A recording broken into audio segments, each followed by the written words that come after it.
I would just like to say that I have a sinus infection, so if I sound a little bit funky in this video, I don't want to see any comments of you being all judgmental and saying, you sound kind of stuffy. I don't want to hear it.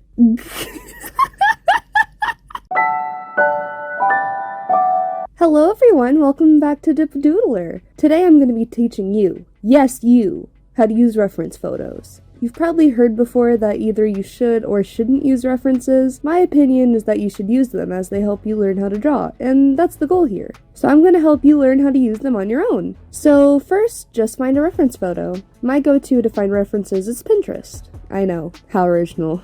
But yeah, just find a reference and then put it by whatever medium you're using. This tutorial is mostly for digital or pencil sketches, but it should transfer into whatever medium you're using as well. So first you need to break the reference. Just take it and smash it onto the floor. Okay, not really.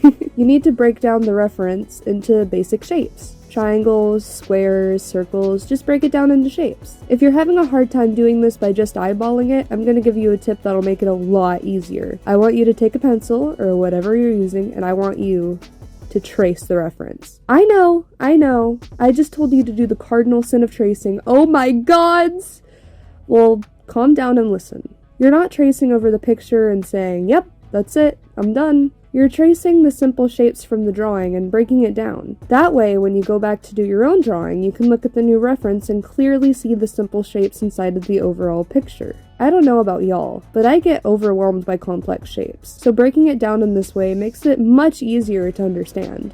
Just so you know, some people think this is cheating, and some people are very wrong. There's literally nothing wrong with tracing a reference in this way. I've heard that even professionals do this, so if someone tells you that you're cheating, just remember that they're being judgmental and carry on. A tip to go along with the tracing is to simplify. Simplification is your best friend when you're using references, as it also helps you from getting overwhelmed with too much complexity. Simplify the big shapes into bigger shapes that you can chisel away at and make it more intricate. I tend to forget to simplify the shapes a lot, but I'm trying to do what I preach, I swear. So I'm just taking this reference picture, I'm gonna trace over the overall shapes and break it down into simple shapes. And then I'm gonna make the shapes bigger and less defined. This might seem counterintuitive, but it personally helps me grasp the shapes better. You definitely don't have to do the extra step, like I said, though it helps me. So now that I broke apart the pieces, I can clearly see what I need to do in my own drawing. Now, I'm gonna be completely transparent. I don't always do these steps.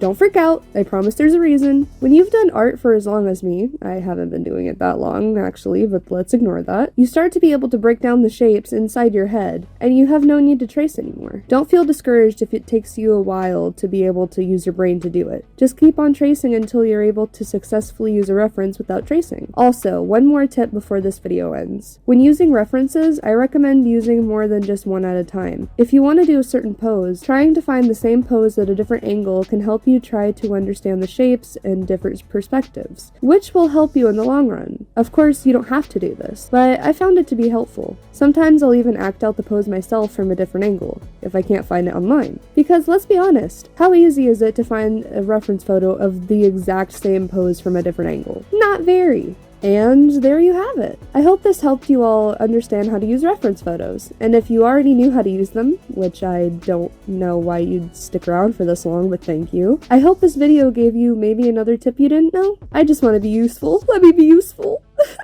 But in any case, thank you all so much for watching until the end. If you want to see more of my art outside of YouTube, my Instagram will be in the description below. And if you enjoyed this video, consider subscribing. I'll see you all next time. Toodles doodles.